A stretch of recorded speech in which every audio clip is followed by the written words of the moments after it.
A Beautiful Case of the Blues by Damon Arvid. Copyright 2021. 0. Saturday, 1:16 p.m. Upturned Earth.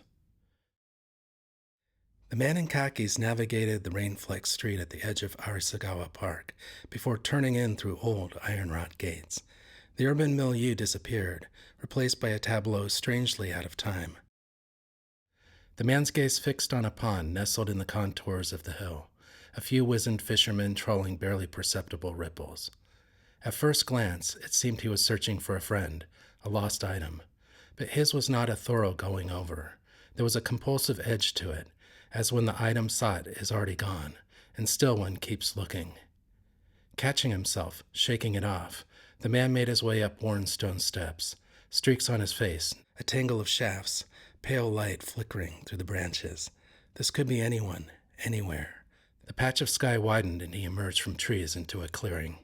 Taking a deep breath, steeling himself to lash out, and then simply sitting, the man uncoiled his lanky body, an inner trembling, emptying his mind perfectly still. Beneath the harsh call and response of crows, a faint bird song, a first sign of spring. This could be anywhere. It could have been anyone. The man's restless gaze, distinct from his otherwise practiced stillness, came to rest on a pair of children playing in a barren flower bed. Having shed their jackets, they were digging around with sticks under a statue of a Meiji-era general on a horse, stiff in 19th century Western fittings. The boy removed freshly planted bulbs, the girl brushing them off and arranging them neatly along the low brick border. His gaze trailed past the statue to two women, sitting on the bench on the far side. He caught a few words. A refrigerator with an odd hum, the cost of daycare. One of the mothers looked in his direction, then at the children, and cut off mid-sentence. "Get out of the dirt! Put on your coat! You'll catch cold!" Exchanging glances, the children brushed hands on pants and trudged over. They made their way with methodical skips down the steps to the pond, voices chiming in edgy syncopation. Something buzzed inside the man's jacket. He flipped open his phone and leaned forward, elbow on knee, listening intently. "Hai, wakarimashita." There was nothing really to say. Ending their conversation, he lowered his head with a tight, reflexive bow. It was over. It had been done. Debt paid, but not how he'd planned it. His gaze drifted to the line of bulbs left exposed on the brick wall. He stood and walked unsteadily to the edge of the flower bed, sinking one knee into upturned earth. Picking up each bulb and placing it firmly into its hole in winter-hardened ground, he brushed the soil over and patted lightly down. When he finally stood again, his hands and khakis were creased with dirt. This could be anywhere. It could have been anyone. The sky through the branches constricted, and he felt a hint of rain.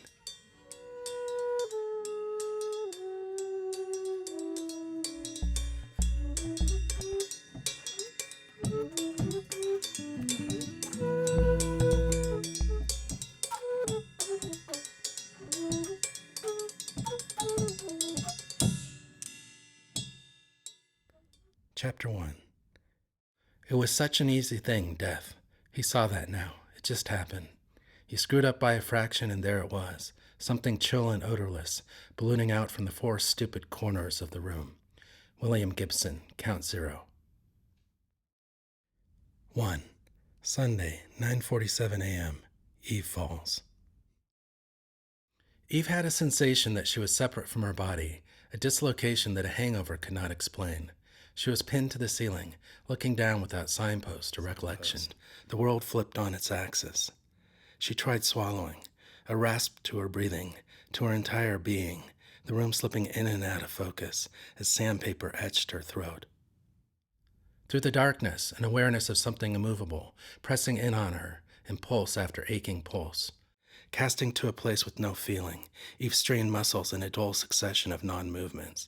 A shivering realization that she was paralyzed, the weightless sense of phantom limbs. No, that wasn't it exactly. There was something in the way. Eve's fingers came against a heaviness that pressed down and cut off circulation. Squirming sideways and finding leverage, she managed to heave whatever it was up and into a holding pattern, gravity taking its time in deciding just which way it ascended. Finally, it thudded from bed to floor. Eve peered into darkness, half expecting some movement, a sign of life. Nothing. No semi-coherent groan, no half-awareness of hitting rock bottom. Searching through memories that did not quite cohere, she found a submerged recollection of last night. Ken. The Love Hotel. As she swung legs over the side of the bed, nerves exploded into painful reawakening. Waiting for the jagged edges to subside, she worked her way on hands and knees to the pale shape on the floor. The textured fibers were synthetic, the smell faintly antiseptic. Bringing herself achingly into a seated position, she felt a sinking sensation arise, far worse than fear. Realization. Holding her breath for a sickening moment as the half-naked torso came into focus. The soft line of the chest, leading to a head cocked unnaturally, the mouth open as if about to speak, eyes lifeless. Grasping at Ken's wrist, she felt for a pulse. Nothing. Eve worked her way to the yellow line that must be a door. She turned the knob and emerged into an empty hallway. As her legs regained sensation, something sticky registered along the hem of her dress, fighting back simultaneous urges to scream and retch. Get a hold of yourself, she repeated silently. Need to. Halfway down the hall, she caught sight of herself in the mirror. It wasn't her. It was some blood-spattered survivor who descended into subway bowels and fended off zombies. She stumbled back through the passageway, through the still open door, feeling her way along the wall. Her nostrils flared, a scent she registered only as death, cutting through layers of antiseptic. Running cold water in the sink basin, she rubbed and rubbed at her face and arms, slipped off her dress, scooped it from the floor, and rinsed the stiffened fabric over and over. The areas that were still wet, responsive to rinsing, where Ken's body had lain on her, gave way to edges of crusted hardness, where blood had pooled and thickened. It was not going away, and she did not have time. Wringing it out, Eve worked her way back into the dress as best she could. Nausea hit hard. She knelt at the toilet bowl and heaved without anything coming up. The throbbing in her head increased, along with the fractured awareness. Drugged. I've got to get away. A clumsy search for belongings, purse and cell phone, a groping through bed sheets. Nothing. Just endless carpet leading to Ken's inert form. Everything watery, blurred, indistinct. A flash of something just under the bed, next to an empty bottle, midnight blue, translucent in the dim light. She ran her hand along the surface. Her keys. Thank God. Her keys had somehow fallen out of her purse. Back into the hallway, down 4 flights of stairs, Eve avoided the lobby, finding a side door next to the ice machine and pushing it open, blinking in a rush of sunlight. All around her, the usual Tokyo workaday bustle, at odds with the nighttime scene she'd expected. Wandering down the street without knowing why or where, she averted her eyes from salarymen in dark suits. Through Roppongi Crossing and past the Hyatt Regency, down a street that grew narrower and quieter, residential. Turning before she reached the reinforced walls of the Chinese embassy and guards who stood stock straight, unblinking. Suddenly she knew where she was. Too many cameras, too many eyes. She couldn't pass this way. Down a back street, a couple blind turns on sloped alleyways until the lane opened out into a larger, tree-lined street, the corner of a park. Here she hesitated, glancing around for the first time. Her feet were leading her left, and as they hurried past a tennis club and truncated baseball field, it struck her that they knew exactly where they were going. Eve found the house on the quiet sloped street past the Korean embassy. Traditional cedar siding, a small boulder-indented garden. The only thing unusual about it, the shopping bicycles, set end to end along the walkway. She turned the handle of the front door, unlocked, as remembered. Finding the entrance hall empty, she slipped off her shoes and made her way down a narrow hallway into welcoming darkness.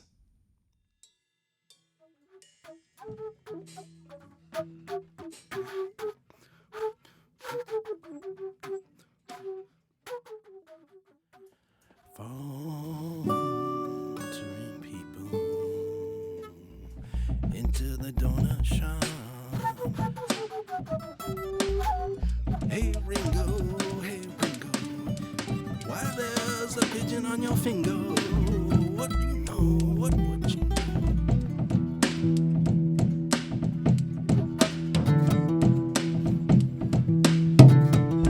You're riding down the way, haven't no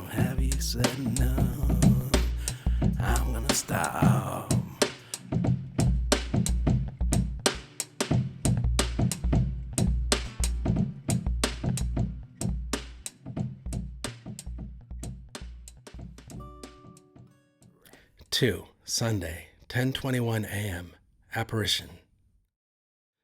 Sprawled on the unmade futon, it was hard for David to imagine having passed on a tropical island only a day ago. It was still freezing in Tokyo, and he was still teaching at the high school he promised himself he would quit at first opportunity. Arching his back and stretching, he blinked at a screen that had, until moments ago, been flashing with the sugar rush madness of Jedi Olympics. After several days unplugged, it already returned. The old city impatience, the same bundled nerves he observed daily in chain-smoking pachinko players seeking silver ball fixes. His fingers itched to get back to the serious business of tossing flash penguins, just a click removed from the calming blue desktop, while laundry, dishes, and missives from Mom piled up. Closing laptop firmly, David cast along the well-worn grooves of a vacation he was at the burnt end of.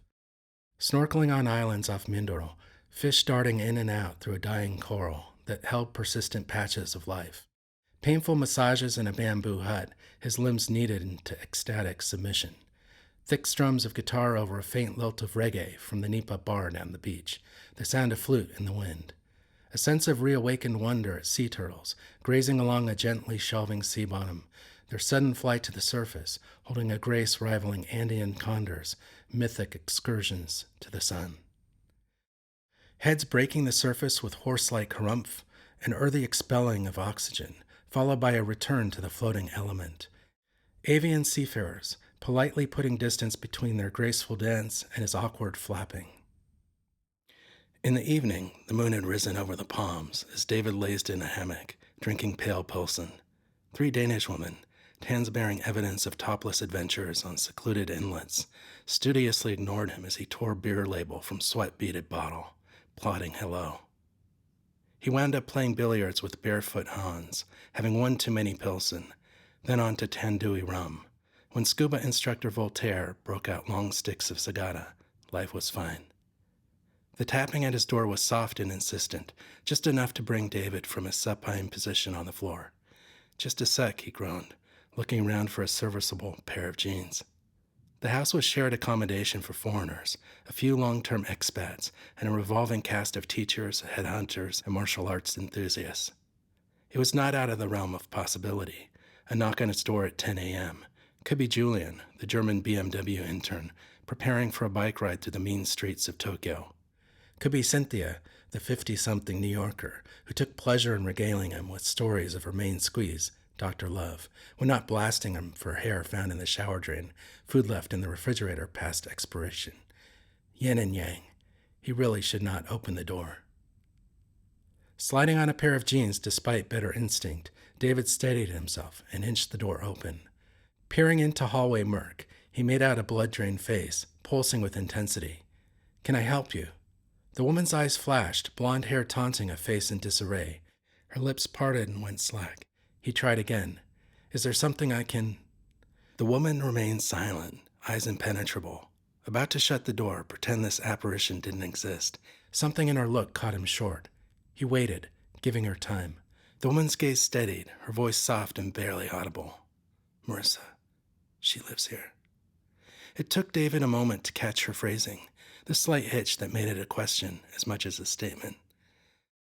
"Marissa, I've heard the name." The woman tugged at her dress, trying to pull it lower. It clung as if soaked through, stubbornly sculpting her stomach and hips. Avoiding her off-kilter gaze, he thought back to the several tenants who had moved in and out over the past few months. A couple stray pieces of mail, addressed to the previous tenant of the room. Marissa, a name like that. "Your friend must have been staying here before me." "Yes. Where she is now?" "No idea, never met her. I'm sure you can contact Sakana House for the forwarding address." The woman's eyes flashed something he didn't understand, didn't want to understand, as he let her gaze slip, falter, and crash onto an empty shore. "Well, I will try. I will try and contact her through the agency, as you suggest. Thanks for your time." Turning down the hall, the woman retreated in choppy movements, like a piece had been taken out of an old silent movie reel. David sank back onto the futon and picked up his laptop, moving on to the next level of Jedi Olympics. Sending penguins flying across the savannah with the croquet mallet of regulation pink flamingo, their encounter puzzled. Setting down the computer, he reclined his head along the curve of the pillow, taking in an upside-down ceiling, branches rooted in blue. Could he have helped her? He didn't know any Marissa, didn't know anyone in Tokyo, really. The police existed if she needed that. Still, a part of him remained unconvinced. It was a combination of things, he supposed. A growing ambivalence about being in Japan, the effect of too many days in the sun. His vision faded, lids heavy, as he dozed off, head aslant in threatening drool.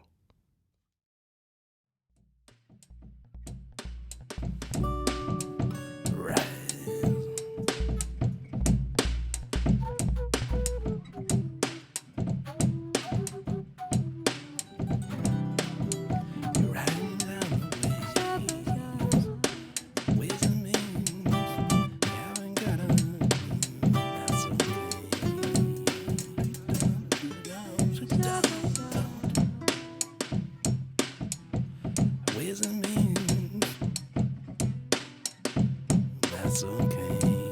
Something very fuzzy in my microphone today. My monitors are going in and out. What can I say? Something's not connecting. I don't know what it is, but... 3. Sunday, 11:04 a.m. Window seat. Hayao Miyamoto looked out the window of the concrete building, quietly decaying beside the German embassy. He could just glimpse Arasagawa Park, a welcome patch of green, and an endless metropolis. This was the proverbial window seat. Even here in the old branch of Tokyo Metropolitan Investigations, they had it. A desk with a view for those no longer of use to the organization. Hayao glanced around the room, sparsely populated with a low shuffle of detectives. So this is how the vine atrophies and dies. Only a mile away, a gleaming steel and glass building housed a police force with seemingly unlimited budget and all the latest surveillance equipment, intent on protecting the embassies, corporations, and government offices that made this one of the most valuable pieces of real estate in the world. Hayao stopped his hand strumming the desk. His veins, slightly raised, showed the effects of age. So this is how it is to be. Patrol-based techniques requiring patience and ability to untangle leads replaced by... No, that was not it exactly.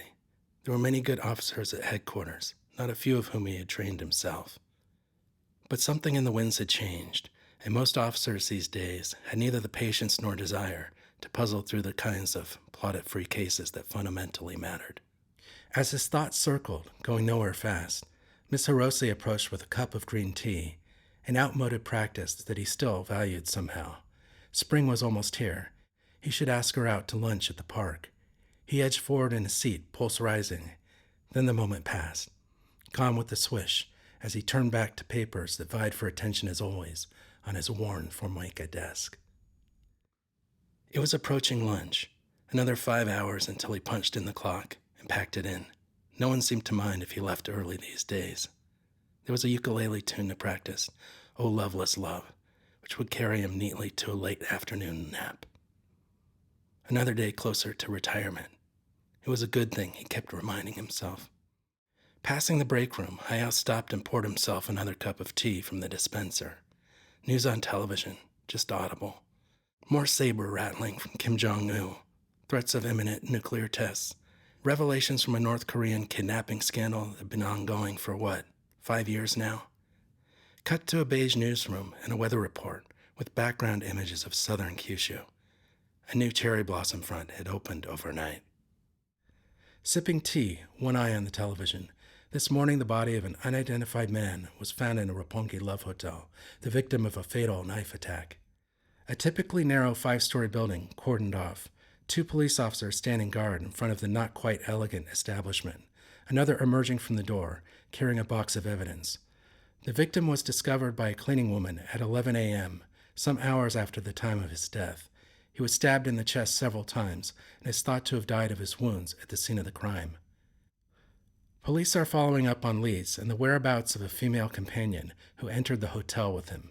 それは外国の人女性だと思われます. A foreign woman, it appears. The announcer read through the report with minimal interest as the topic changed to the Crown Prince's visit to an exhibition of late Edo-era prints. A thoughtful, anticipatory quality entered Hayao's eyes. The Love Hotel was one he vaguely recognized from a couple remodels back. A homicide involving a foreigner, echoes of the kind of case that had once been his bread and butter and might still bring a call from Jiro, now a lieutenant at headquarters. The call did not take long to come. Hi. I'm aware of the basics. I saw it on the news. Hi. Want to fill me in on the details? A pause and sudden intake of breath, visible only to the birds. Hayao looked at his watch. If the bicycle messenger left now, documents should be on his desk in about 20 minutes.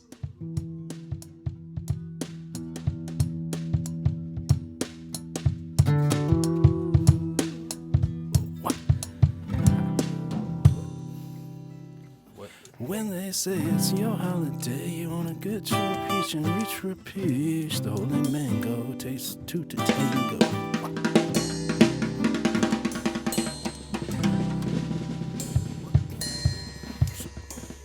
What can I?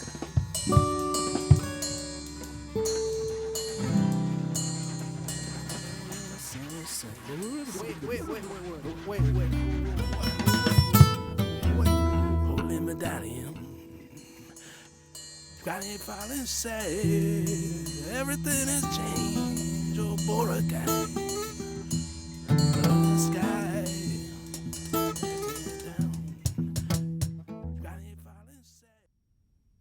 4. Sunday, 11:14 a.m. Fiercely. Jarred from a dream of sea turtles, David looked around, disoriented. Must have dozed off. There it was again, more distinct this time. A cat. No, something heavier, more measured. A footstep. Padding across tatami, he slid open the wood-framed shoji. As with many traditional Japanese houses, the rice paper door led to an outer corridor, a meter wide, bounded by another series of sliding doors. Doing double duty as walls, they were more solidly constructed of heavy timber. Navigating a few boxes and stray pieces of furniture, he used this area primarily for storage. David peered through the warped, dusty panes. Nothing except a play of light through the trees. Unhinging the metal catch, he inched the sliding door reluctantly along wooden tracks. Dropping softly onto pine needles, a shock of recognition. The apparition from earlier, crouched behind a bush against the low wall, hands clenched fiercely. David fought back any reaction, keeping his eyes steady and unblinking, a move he had perfected as a young child when big dogs approached. As he took a step closer, the woman's eyes met his in a tight-wound moment of decision. When she bolted, as he'd instinctively known she would, David leaned out to catch her, the full force of her lower body colliding against his solar plexus. Knees buckling, hitting hard earth, he reached out and caught her shoulder through a tangle of hair. Unbalanced, unwilling to let her go, he took her with him onto the pine-scattered earth. For a long moment there was no separation. No sound, just a transference of pulses. His fingers traced the contour of her tightly curled fist, surrounded it without exacting movement. Certain that he was going to have to pry each finger loose, one by one, his eyes met hers, and stayed with her this time, not letting go. There was a sense of ice shifting, a crack and a thaw. Her hand uncurled and tightened around his arm, with such force that the pain equaled, and then exceeded the aching in his knee. Separating himself, he guided them up as a unit, gingerly checking the knee before placing pressure on it. It was marginally okay. The woman brushed pine needles off her dress, still damp and sticky, probably ruined. Helping her up and through the sliding doors and into the outer corridor, he motioned in the direction of a futon, half hidden by scattered books, loose laundry, and crumpled sheets. You'll be wanting a change of clothes. He handed her a pair of jeans from the floor, probably too large. He found a shirt on a hanger, clean boxers, a belt, and a slightly damp towel. Eve accepted these items mechanically, without a word. Finally, he said, "The shower's down the hallway, just past the kitchen." Alone again, David cradled his injured knee, dull ache receding. Raising it in the air, he let the two parts hinge a few times, making sure that everything was okay. Nothing irreparably out of place, he thought. A lingering chill drifted through the shoji, and a siren started up outside.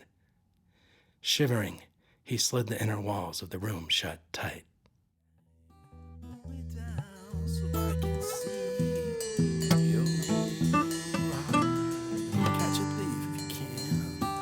Take yourself by your own hand. Damn, pull yourself up. That's all you got. You like a sick bum. You gotta get up, stand up. Stand up for your right. Get up, stand up, or you're gonna be lying down all night. Everything, it seems insane. I will get up and stand up. Postage sealed, delivered. Rockin' down, rockin' down. Rocking down in sound, rocking down. 5, Sunday, 11:23 a.m. Casework. Hayao looked over the folder Miss Hiroshi had dropped on his desk. The as-yet sketchy details of the case were neatly presented. Police report, initial forensic assessment, photos of the crime scene, as well as a single brief interview. The undemonstrative words of the hotel receptionist, Chieki Rekshi, had him thinking she might be worth talking to. He had no official business investigating cases like these, not since he had stood his ground more than a decade ago, forced his superiors to pursue a matter they had no desire to follow to its logical, sordid end. Blacklisted, he had been cut out of the loop in an instant, transferred to his current desk within the week. For his own protection, they told him at the time. There was an underlying threat if he looked closely enough. This in no way tarnished Hayao's reputation for knowledge of the inner workings of everything within a 3-mile radius, and he assisted his former protege on investigations as needed. Jiro held some sway at headquarters, and he supposed this off-the-record assistance was the reason his workload was kept so light, really why they kept him on the force at all. The sleuthing instincts of the Tokyo police might be on the decline, but at least they knew which sleeping dogs to wake as needed. The facts of the report were straightforward enough. Sunday morning, the body of a man, presumably Japanese, had been found in the Love Hotel without identification or trace of the foreign woman who had accompanied him in 8 hours earlier. It had not been a well-planned killing. The cleaning woman had fainted when she saw the mess and could not be revived for several minutes. Hayao took a close look at the police photos, taken from several angles. The man's face was at peace, beatific, in contrast with his upper torso, which bore witness to the kind of knife savaging only undertaken by those without the strength, skill, or wits to carry out a job cleanly. He glanced through the rest of the photos. Unrevealing, they showed the small bathroom in which someone, presumably the foreign woman, had washed off whatever she could. The amount of blood on her clothes must have been considerable. As was his habit, Hayao reconstructed what might have happened, drawing on dozens of crime scenes encountered over a lifetime in law enforcement. He tried to visualize a woman taking out a knife and, when the blade went in, pushing deeper, and then pulling out, and then back in, stabbing frantically, turning the victim soft and limp, bathing the floor in blood. It fit the photos. It matched the small knife they had found next to the body. And yet the woman and the man had entered the establishment for the ostensible purpose of intimacy. Granted, physical proximity did not necessarily confer emotional bond, especially in Roppongi. They could, and were very likely to have been, strangers. Initial tests placed the blood alcohol level of the victim well past intoxication. The full toxicology report would arrive soon. Maybe the murder had been about money. Not a few hostesses paid their rent through compensated arrangements. Had the man tried to slip out without paying her? Let's say she had been drunk. He had been drunk. Hayao shrugged, still a little puzzled. Despite the daily pileup of crime on the news, knives and bodies weren't just things that went bump in the night. Then again, murders did happen. There was and always would be a homicide division within the Tokyo police. Hayao stretched and looked out the window. Morning clouds were starting to break into patches of pale light. He wondered when the paid leave forms would arrive on his desk. 2 or 3 days, maybe. If Jiro thought they were getting somewhere on the case without him, longer. Maybe never. It would be simpler if Jiro put him on cases officially from the start, but considerations of rank, plausible deniability, kept that from ever happening. When the rubber stamp request for time off finally did arrive, Miss Hirose would provide a smokescreen, informing colleagues of the usual flare-up of rheumatism. This system, though crude and requiring an ally, worked just fine. Hayao leaned back, hands behind his head. There was another puzzling aspect to the case. How had this woman not been stopped as she fled mid-morning through one of the most heavily policed districts in Tokyo? Easy enough, he reflected. Most locals were nothing if not risk-averse, unwilling to get involved in anything that might attract police attention. There had been a case in Monzen Nakacho just last month of a student going into a coma at an internet cafe after gaming, as computer logs confirmed, for 38 hours straight. Head heavy on the table, headphones still attached, and in plain view of customers, he had not been noticed until it was almost too late. As for the police, a foreign woman in a state of mid-morning inebriation, not so unusual on a weekend in Roppongi, and not worth getting involved in unless absolutely necessary. Her failure to surface was not so surprising either. Often foreigners fled because they are afraid of being questioned. Involved in prostitution, borderline activities, they might not have proper work visas. Coming forward, they risk detention, deportation, or worse. Hayao turned his gaze again to the calming green of the park, drumming his fingers on the desk. Another call from Jiro. Okay, I see. Yes, I'll be there. Top priority. Sure, I understand. He stood up casually as possible. No one would care if he left for lunch early and simply didn't come back. But for form's sake, he caught up with Miss Hirose on the far side of the room and mentioned that his rheumatism was flaring up.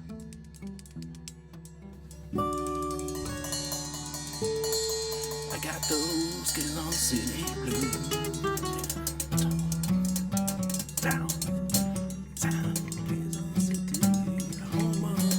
Many donut shops and bistros.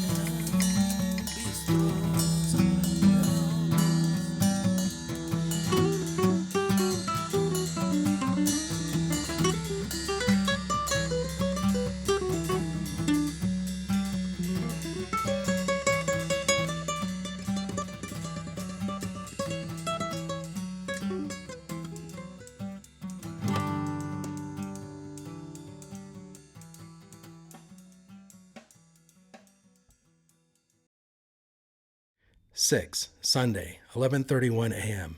Alive. Hair wet and dripping on tatami floor, Eve's oversized jeans gave her an off-kilter, chaplain-esque appearance. Here, let me take those. David reached for the skirt, blouse, and undergarments she'd rinsed off in the shower and still clutched in a tight ball. Opening the sliding door, he stepped out into the garden, placed the clothes on a flat rock, wrung each item out, and hung it on a line strung between a tree branch and the garden wall. Back in the room, David studied Eve as she continued toweling her hair. Lines of pale sunlight crisscrossed her slender neck and shoulders. The time had come when he could ask her something. Anything. Eve seemed to read his thoughts. I came to Japan from Latvia a year ago. I was an Oeva teacher out in Saitama. I quit after a few months and moved to Tokyo. Along with Jian and EEC, energetic English conversation, Oeva, outstanding English vocational aspirations, was one of the big three Eikawa schools. Notorious for underpaying teachers and charging students a premium, it was responsible for giving a large percentage of foreign teachers their start, taking care of work visas, accommodations, and the like. My friend Marissa let me stay here in a room for a few nights. She helped me get set up in Roppongi. After that, I lost contact. I haven't seen her for a few months. Your English seems pretty natural, David said, not quite voicing his doubts. Her accent, though slight, was distinct, and he hadn't heard of many non-native English speakers teaching in Japan. It's far from perfect, I know. Latvian with a bit of Canadian. I have an aunt who lives in Toronto. I spent a few months there on a student visa, studying English. Last year, Oeva took me on. They do most of their hiring in Canada, aiming for American accents without the attitude. Sorry, you are an American? David raised his eyebrows. Yes. Actually, I just got back from a couple weeks in Southeast Asia, and the Europeans I met often asked me if I was from Canada. At first I took it as a compliment, but it turns out that our neighbors up north get a little offended when people confuse them with Americans. We don't seem to notice the difference, so Canada is the safer bet. Eve managed a genuine, if shaky, smile. Honorary Canadian, then, like me. Anyway, Oeva arranged everything for me. When you came to Tokyo, did you continue as an English teacher? No. Well, a friend put me in touch with the place in Roppongi. Her cheeks flushed. Not anything to... a hostess club. Something like that. Without any of the... I think I follow you. A gentleman's club. Big tips and watered-down drinks. Which still doesn't explain. A flatness entered Eve's eyes, and the motion of the towel through her hair stopped. A week ago, I met Ken. He was the opposite of a typical salaryman. I opened myself to him. I got to know him. I let him get to know me. It was deeply felt, intimate. And now... Eve stopped mid-motion, the towel dropping to the floor. David reached out to her and steadied a frame that was tightly curved, a spring tensed inward and ready to explode. When the words came out, there was an implicit violence. Last night we went out after work. We went to a hotel. Ken. He was holding me. I don't know what happened. When I awoke, he was on top of me, and I pushed him off. And when I looked into his eyes, there was nothing. And he was lying there, vacant, just staring at me. And I was... David's hands tightened on Eve's shoulders, and he was holding her then, except that he wasn't holding her. He was containing her, like some crazy bent live wire spring. His eyes reached out and held hers, and not letting her withdraw, he formed parched sound into meaning. Alive. You were alive.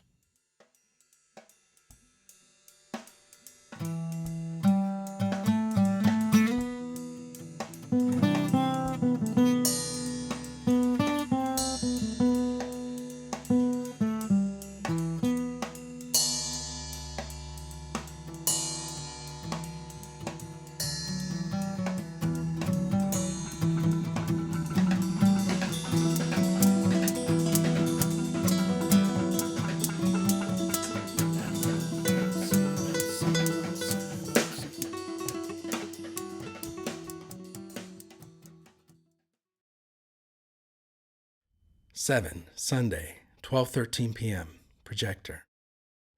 Hayao leaned back in his seat, cup of lukewarm coffee in hand. Cables and random cords snarled together, converging on a center podium where Jiro had been struggling with the projector for half an hour. No surprise, given that they decided to meet in a neglected, subterranean section of headquarters. Officially, they were catching up for old time's sake. The glutinous dango he had come bearing, lathered with red bean paste, was testament to that. There were no cameras in here, and the fact that Jiro, versed in the arcana of IT security, had set up a firewall on his laptop while maintaining access to the internal server meant that only these four walls could talk. No one would be the wiser that Hayao was assisting in an investigation while outside his jurisdiction. I think I've got it, Jiro said finally, balancing over a snake pit of cables.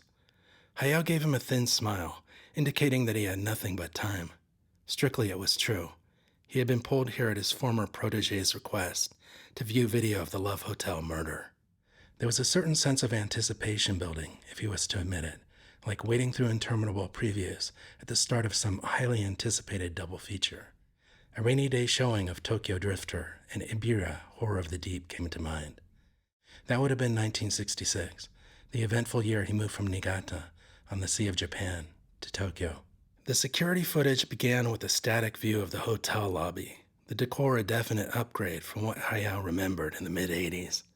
A near-fatal mashup between a salaryman, a Playboy club dancer, and a drunk and vengeful boyfriend. That was the memory that stuck. 1:57 a.m. The pair entered the lobby on unsteady legs, faces indistinct. The woman sat on one of the chairs along the wall, crossing and uncrossing her legs. The man walked over and set some bills on the counter, receiving a key. He turned back toward the woman, hesitating slightly. A sign of shyness, unfamiliarity perhaps. Then he took her hand. They crossed the lobby and into the waiting elevator. Jiro had prepared a set of stills, enlarged about 30% and cropped. The first was not a clear shot. He could only make out that the pixelated woman had long blonde hair. The man wore an equally pixelated suit, presumably the one found crumpled beside his body. If Hayao could not see much in the first photo, those following were even less distinct. Blown-up stills receding from the camera and growing ever more gelatinous until the two figures appeared as nothing more than blobs. Cue a shot of the same lobby, 10:04 a.m. The woman, now alone, scurried across the far wall toward a side exit, opening the door. Sunlight seemed to swallow her whole. Now a street view from a camera operated by the Metropolitan Police, one of hundreds installed throughout Tokyo over the past couple years to counteract a rising tide of crime, or as Hayao saw it, an increasing number of older people susceptible to crime. With terrorism resurgent, Islamist threats joining the tinfoil Red Star Brigade as the bogeyman du jour, the cameras acted as deterrents as much as anything. The camera caught the woman walking quickly, eyes and head averted. Hayao was about to give up on getting a clear look at the face when she flashed an upward glance at something out of the camera's range. A split second, but it was enough. Jiro paused the screen and reversed the action frame-wise. Finding the exact moment when her eyes met the camera, he enlarged the image until her gaze filled the entire screen. Hayao could not pull his eyes away. There was something dramatically lost about her. The gaze stayed static on the screen for a full minute, before Jiro allowed it to dissolve into the next. Hayao blinked. Jiro knew the routine, advancing the video frame by frame, each new image a slightly different, slightly less blurry revelation. Hayao studied the woman intently, taking in the eye, the hair, the mouth, the slight differences between the frames. After the last frozen image, he closed his eyes and played back her movements in his head. Jiro played the 5-second clip at full speed again, and Hayao blinked after each run. Play it again. That's all we have, Jiro said finally. After that, she must have taken off down a side street. There are a couple subway stations she might have been headed for, though camera footage indicates she never reached any. Maybe her intention was to disappear. This is basically your neighborhood, right? Hayao nodded. Close enough. He asked Jiro to start the tape again. 10 minutes later, he cracked his knuckles and arched his back. Again. Quarter speed. He sensed Jiro losing focus, the question itching to be expressed. Why, old man? Why? But it was left unstated, as Hayao lost contact with the outside world, drawn into a space where he could create his own internal logic. It was a little like No, the traditional Japanese drama for which he had acquired a taste. The lack of movements by the actors, masks covering all expression. The sameness of the voices and the opaque words the chorus sang, meaning nearly unintelligible. The minutes ticking by so slowly that, unless you turned your mind completely off, you would think that time was not passing at all. To the young and uninitiated, it was all endless boredom. To Hayao it had acquired the burnish of wisdom, the gradations of a slowly changing sunset. It was also life training in its purest form, the art of acting behind a mask, never recognized for one's individual merit. Hayao tried to imagine what had happened at the Love Hotel during that fatal 8-hour stretch between video captures. Something rough, unexpected. The knife pulled from purse. In defense? The aftermath, the cold realization of murder. No matter how hard he tried, he could not visualize it. That brief clip where the woman's eyes met the camera, the complex expression playing on her face. Loss, panic, bewilderment. What he did not see were the eyes of a killer. It's a wrap then, Jiro said, as the last still faded. Hayao kept his eyes closed and did not respond for some time. A faint smile played on his lips, reflecting a transition from aging pencil pusher to crack investigator. A wrap then, Jiro repeated. Hayao blinked awake. Yes, so it is. At that moment he was sure of one thing at least. He would recognize this woman if he ever passed her on the street. Want to get something to eat? A momentary flicker of anguish played out on Jiro's face, as if he were being asked to undergo some excruciating dental procedure. Having asked a favor from Hayao, brought him in to view the tape, he could not very well refuse. Don't worry, it's not strictly business. I want your thoughts on Asashoryu's chances in the Spring Grand Sumo tournament.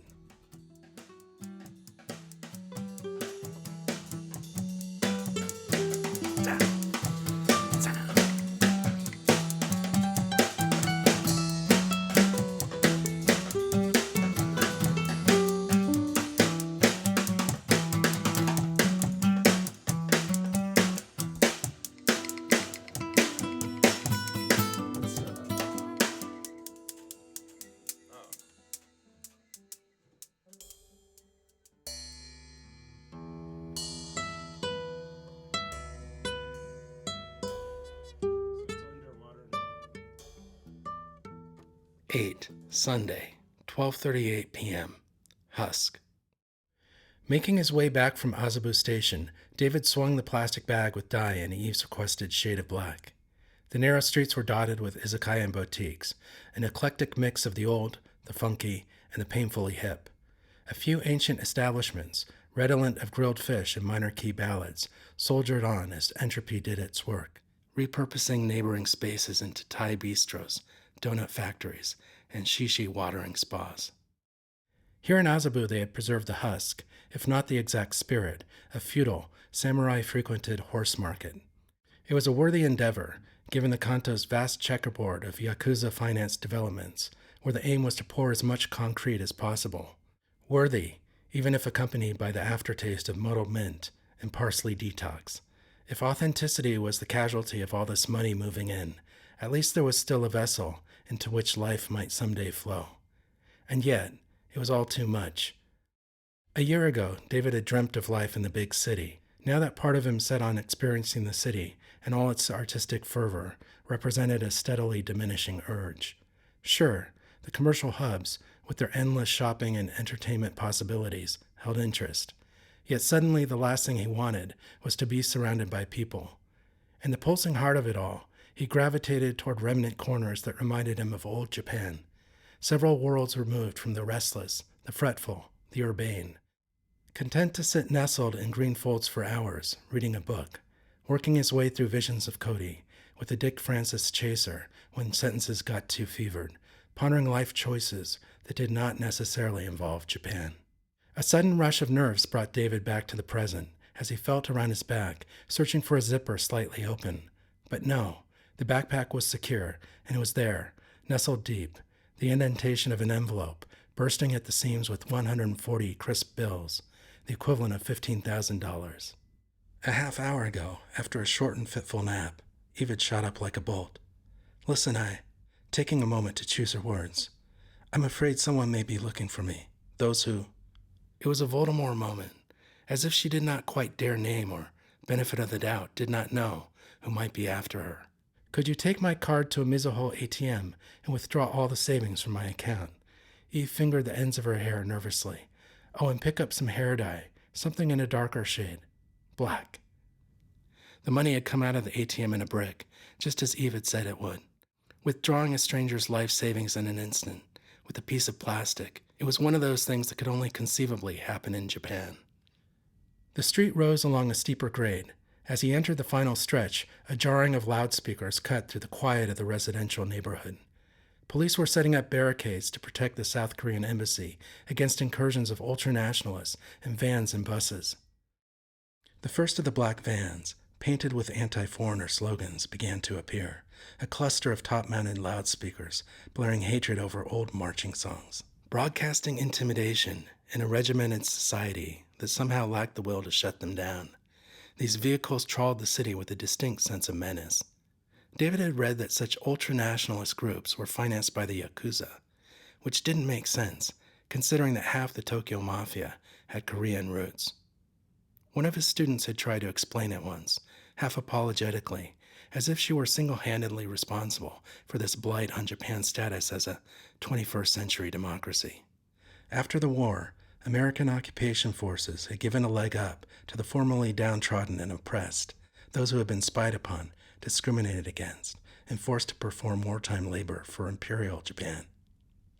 Ethnic Koreans and the untouchables, Buraku, benefited directly from General MacArthur's policy and established enterprises in various shades of gray.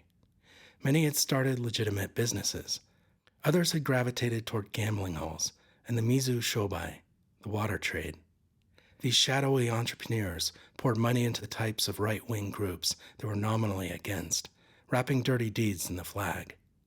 Maybe it was the establishment's price in blood, an extracted pound of flesh for looking away at gray zone activities. In Japan, there was always subterfuge, a covering of tracks. The present was never what it seemed, and the past unnervingly complex. Turning onto the bicycle-lined walkway leading to the Gaijin house, David ran into Julian, the German BMW intern. He was sitting on the edge of the pathway with lubricant-soaked rag, running the chain through its gears, wheels spinning in the air. Going for a ride? Julian gave a wave of his rag without looking up. Carre, it's the kind of day that epic rides were made for. You'll join me? His expression was one of expectation. There was only one suitable answer. David tilted his head slowly, as if seriously considering the offer. Any other day I would say yes, but I've got to prepare those lessons I put off all vacation. I have exactly 48 hours to get some kind of syllabus together. Convinced that he had not given away that he was harboring a fugitive, David glanced up at the clothesline, attention caught by items that had emerged from their damp, wrinkled state into pieces too provocative to belong to anyone living there. Immersed in a reverie of gears and spokes, Julian was probably oblivious, but this was exactly the type of thing that others would notice. Until he knew Eve's situation and what they were up against, he would need to be more careful.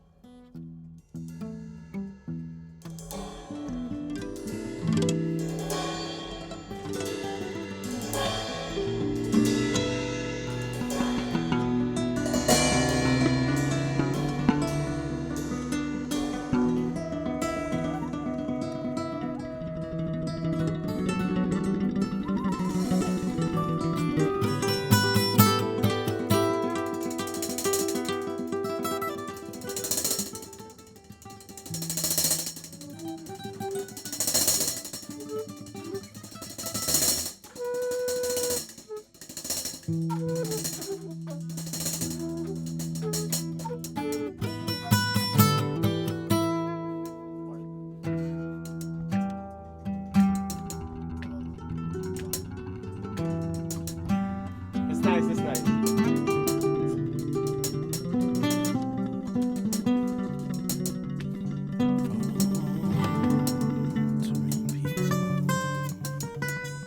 Into the donut shop, try some new noodles.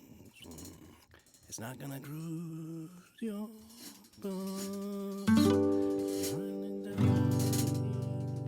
riding down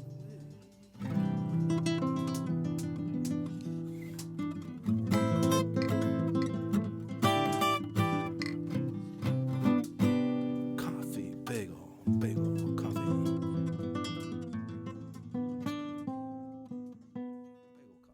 9. Sunday, 12:41 p.m.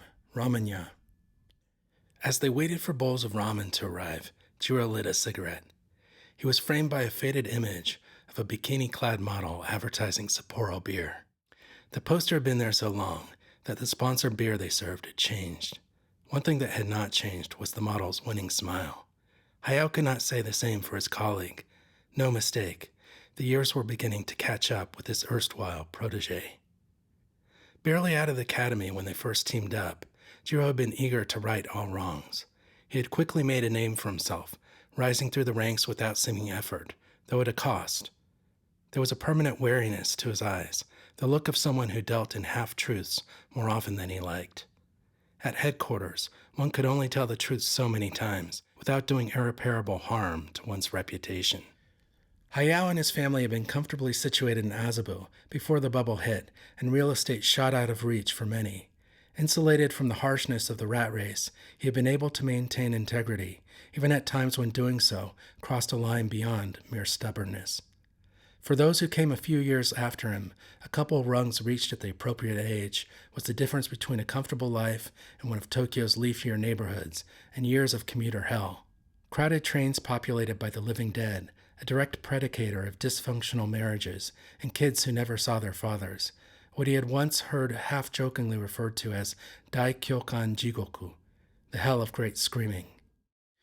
Hayao remembered clearly the moment when the Murano case broke against invisible barriers and it became apparent that he'd been left out to dry. His wife and son had suffered the full weight of his non-demotion and of the unstated threats behind it. He and Naomi had spoken about moving once or twice, an unthinkable concession to a coordinated campaign of intimidation that seemed to come from every direction and yet involved nothing one could place a name on.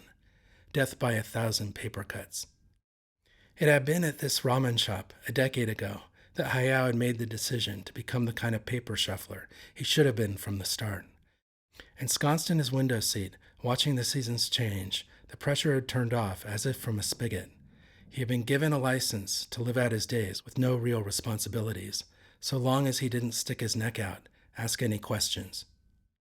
Jiro was his only lifeline to the world of real casework, and this felt increasingly like an afterthought, an echo and a formality. Maybe his inclusion in the odd case was penance of sorts, Jiro's way of honoring early dreams of honest, fulfilling police work. Exile a symbol of adherence to an unattainable code. It was a nod to the departed, really. Jiro might be on the up and up at headquarters, but he had the look of a man increasingly in search of his soul. "What's this case to you?" Hayao asked, keeping his voice as casual as possible. His companion shook his head noncommittally, letting out a long trail of cigarette smoke. "I can't say anything. Well, you know that. All I can say is we need to find the suspect, fast." "I thought you kept tabs on all the good-looking hostesses in Roppongi." Jiro ignored the jibe, tapping his cigarette on the rim of the china ashtray, cracked and yellowed with stains accumulated over the decades. "You saw the video footage. Blurry. Her fingerprints aren't in the database. Basically, we're drawing a blank. We have no positive ID. She may not officially be in Japan." He paused for a moment under Hayao's steady gaze. "It's true. We've let certain aspects of operations slide a little. We rely too much on the data fed to us by big machines. Internet, the downfall of good primates. No time to get to know actual humans these days." The bowls of ramen arrived. Holding Jiro's gaze, Hayao made no move for his chopsticks. Suspect and victim both unidentified. Rare. Jiro shrugged, but not unheard of. Hayao separated his chopsticks, drawing up a generous portion of steaming noodles and broth. The thought crossed his mind that his involvement in the case was not simply obligation. Jiro had brought him in to puzzle out aspects that were bothering him. That wasn't to say he would be let in on anything beyond the tangential. Find the suspect and get out. Anything else was strictly bonus. Yet casework didn't exist in a vacuum. Without context, there was nothing. And Jiro knew Hayao's tendencies well. A brain that would not stop firing until it figured things out, or got stonewalled so completely that there was no reason to move forward. Bringing the noodles to his mouth with a vigorous intake of air and liquid, Hayao experienced an elemental bliss. He had not been surprised to see in the news that scientists had validated his propensity for slurping, which enhanced flavor, they said, by 25%, while sparing taste buds from scalding. Of course, it really boiled down to necessity. For salarymen in Japan Inc., there was simply not time in the workday to allow the broth to properly cool. Wiping the sweat off his brow, he chose his words carefully.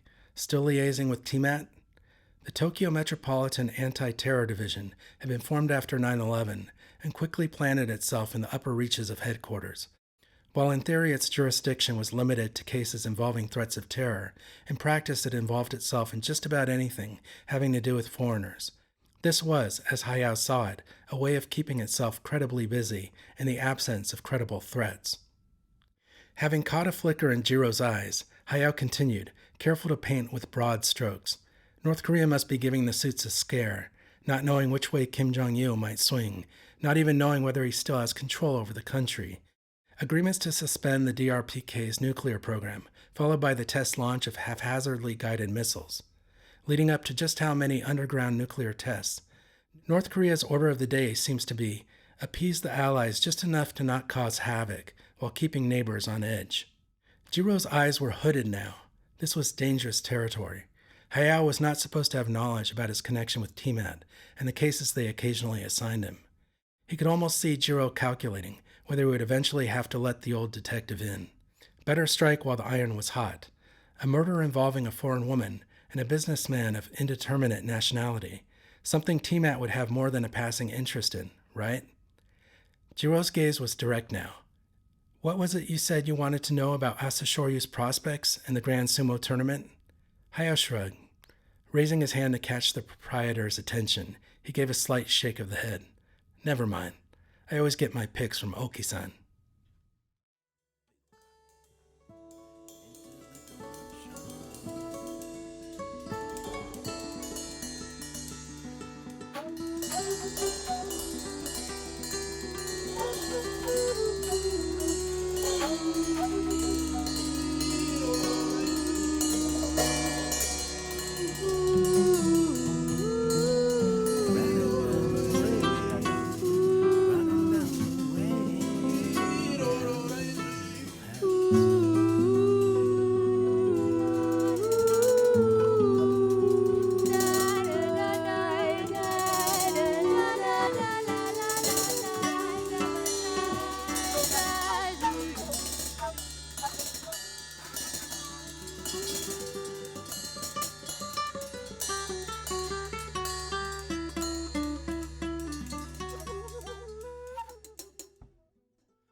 that's okay. Everything is falling tragically behind, but I have not made up my mind. Something very fuzzy in my microphone today. My monitors are going in and out. What can I say?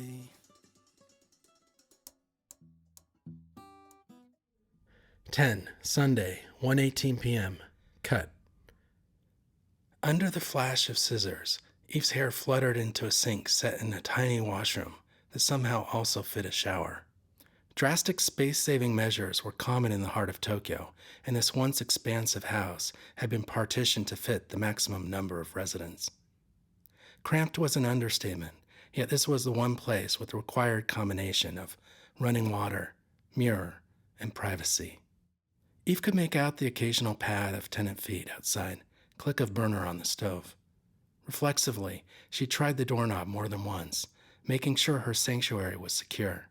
There was an identical washroom across the way. A line of impatient tenants should not be an issue. The close quarters, her hiding, brought back memories of Ona's bedtime stories, cautionary fragments of wartime privation that had put her to sleep and thus were deeply ingrained. She recalled a phrase that repeated in one of her grandmother's stories, which seemed in retrospect to combine elements of Hansel and Gretel and The Shining. Hush, child, the wolves in the woods are away, stomachs filled with lambs no longer bleeding. Just as in 1940s Germala, it was imperative that she become invisible. Eve examined both sides of her head in the mirror, lifting semi-layered strands of hair and letting them fall through her fingers, take their natural form and heft. That seemed about right.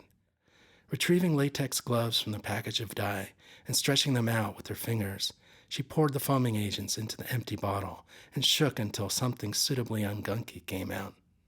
She dug the chemical mixture into her scalp and lathered it through in sections. The last time she'd attempted this had been in high school, a drastic shade of purple, in a desperate post-breakup attempt to effectively sabotage two pretty blonde locks. As she recalled, it had taken hours and multiple packages of noxious dyeing agent to get anywhere with her long hair. Now, freshly shorn, it went much faster. Waiting for the dye to take, Eve noticed the steadiness of her hands. For the first time all day, she was no longer shaking inside. Having discovered strength through a pair of unexpected allies, David and a long-past grandmother, her situation was starkly clear. Fear had no place if her primary aim was one of survival. Eve turned the shower as high as it would go, waiting for the steam to rise. Dropping her towel, she stepped into the jet of water, acutely aware of the knot still inside her, an inner tension she could not release.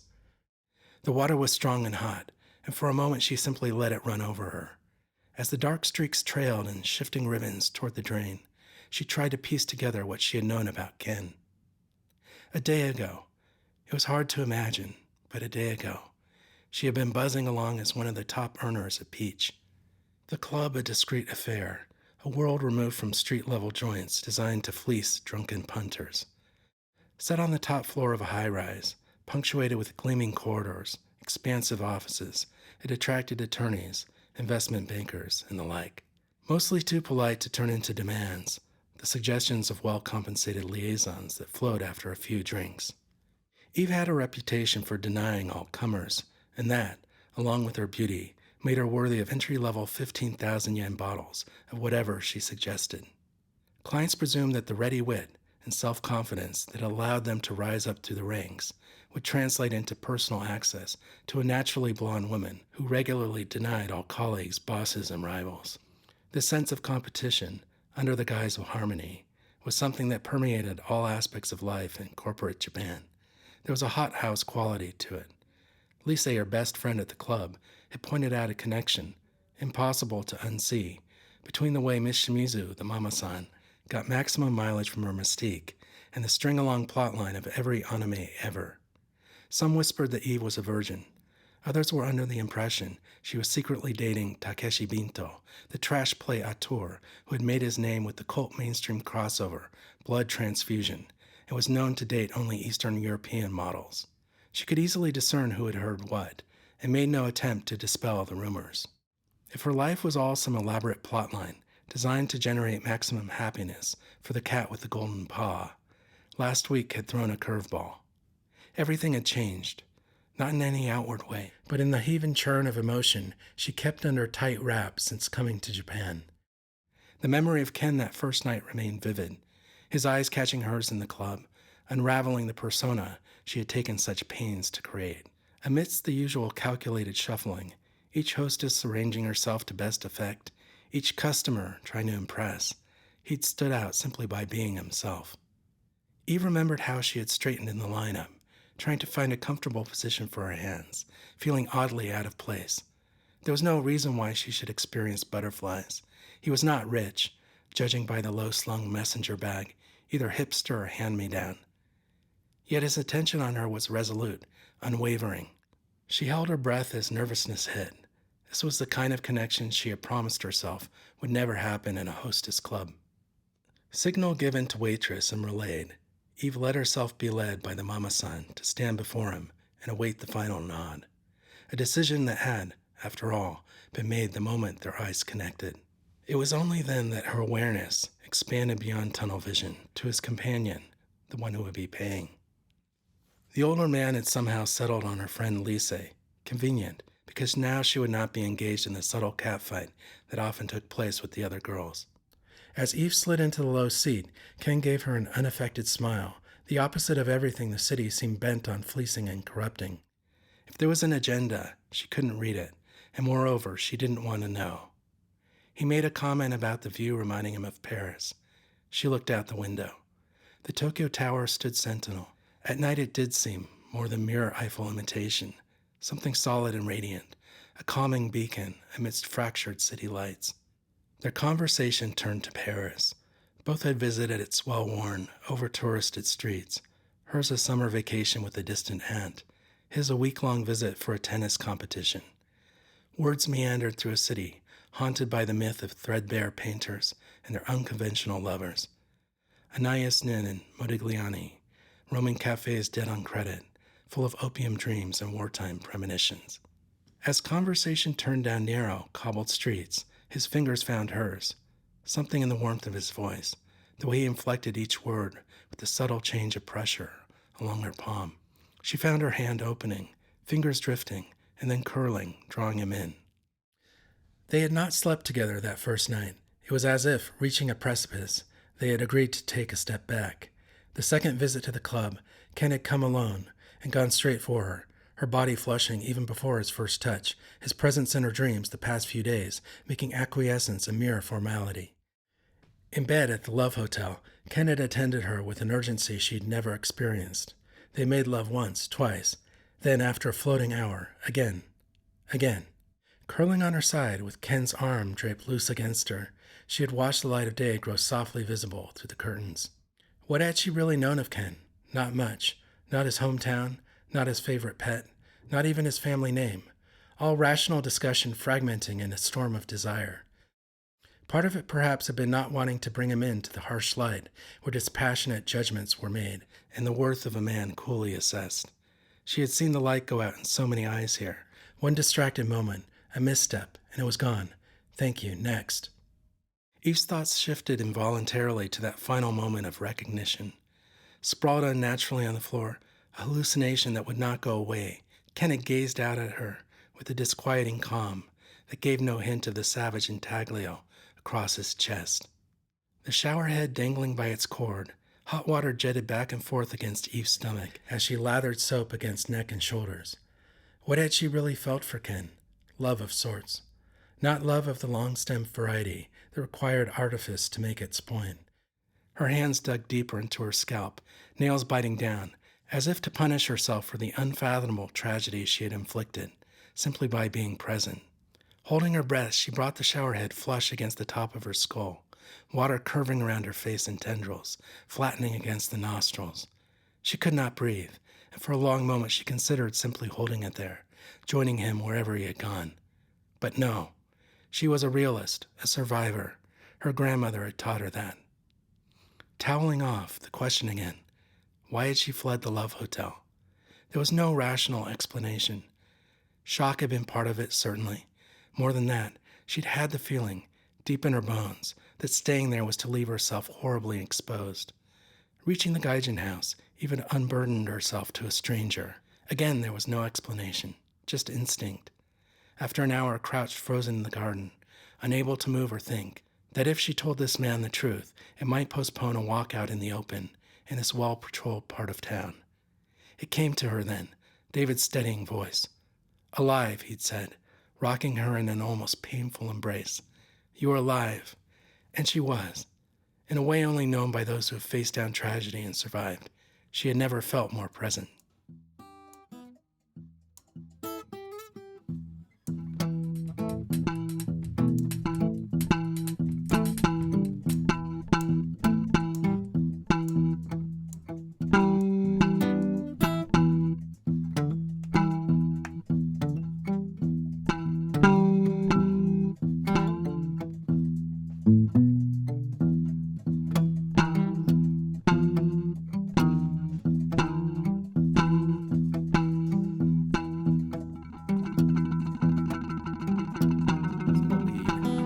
Fall into the pocket, whatever pocket he provides.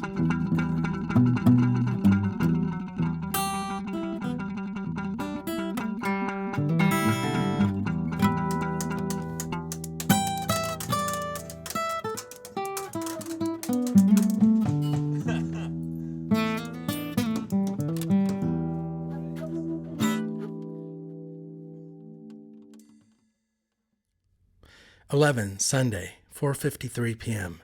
Pops, crackles. Hayao awoke with a start. The tones of Django Reinhardt's guitar lodged somewhere in his bones. He endured a few out-of-place pops as he looked through the window.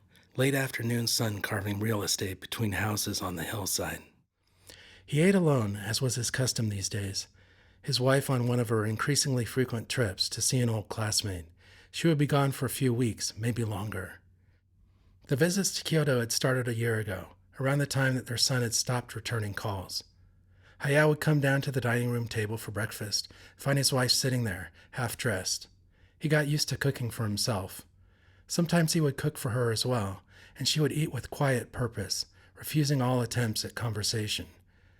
Despite her silence, Hayao did not have the sense that Naomi was avoiding him. Quite to the contrary, her attention was directed fully at him, the question unspoken and insistent, a question to which he had no answer.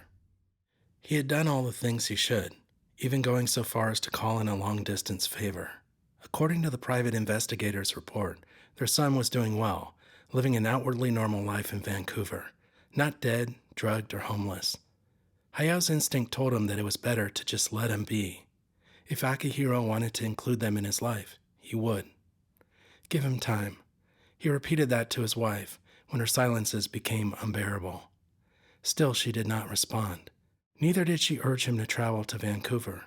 On some level, she recognized that what he was saying was reasonable. But a part of her could not forgive him for saying it, as if it was an abandonment of sorts. Finally, she had done the only thing she could think of. She had left. It was not as if they were formally separated. It was not as if this was a permanent thing. Hayao had gotten used to it in a way. When Naomi returned, things would be normal for a few days, not to the point of intimacy, but bearable. Soon enough, the empty spaces would creep in. He half expected that, on one of her trips to Kyoto, Naomi would simply not return. He was preparing himself for that moment. He wondered if he should travel to Vancouver, find his son, salvage what was left of his marriage. Surely, yes, but his most recent attempt to reach out had left him singed. Hayao unwrapped the convenience store bento and stuck it in the microwave. It tasted good enough. He didn't really miss his wife's cooking. Washing down the curry rice with a glass of Kirin, his thoughts turned, he hoped not unnaturally, to Miss Hirose. Her smart, understated smile, the crisp swish of skirt as she passed him in the office. A guilty twinge in awareness that new starts at his age were illusion. Doomed, old man, doomed, to repeat mistakes of the past eternally.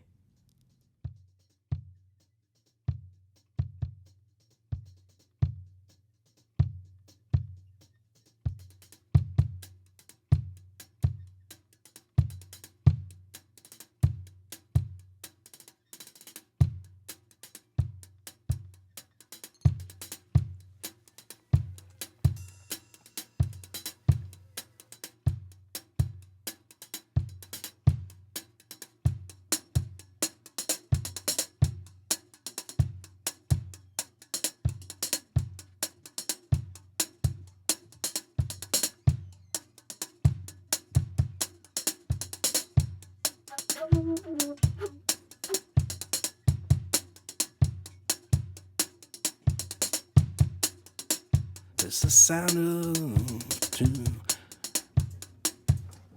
drumsticks on the windowsill on a sunny afternoon. Rain and rain. Rain and rain. Rain and rain. Take away all that bad news. What you gonna listen to when they say it's your holiday? You wanna get your peach and reach for a peach. The holy mango takes two to tango. 12, Sunday, 2:06 p.m. New me. What do you think? Eve asked. David blinked. Gone was shoulder-length blonde hair, replaced by something all bangs, in the exact shade pictured on the dye label. Dressed in oversized t-shirt and boxers, hair damp, the overall impression was uncannily similar to his housemate's college girlfriend, who had regularly stayed over. Lacking pajamas, she had borrowed old clothes from the bottom of his drawer. He was the right size, she said. He had never had the nerve to take her up on the implicit offer. You look like a new me. This way I can go out without the police stopping me, and you can get back to your ordinary life. Come on, this is Japan. People notice things. They trust the police. They report incidents, sightings. David thought back to the numerous times he'd been stopped by patrol officers during his short stay in Tokyo, questioned about the provenance of the ancient shopping bike he was peddling. Thanks to his somewhat passable Nihongo, the situation didn't usually progress to the point where they asked for an ID, but he felt uncomfortably close to being a suspect. If the police are serious about finding you, and I believe they are, they'll stop any foreign woman they find. Better stay here until we come up with a plan that makes sense.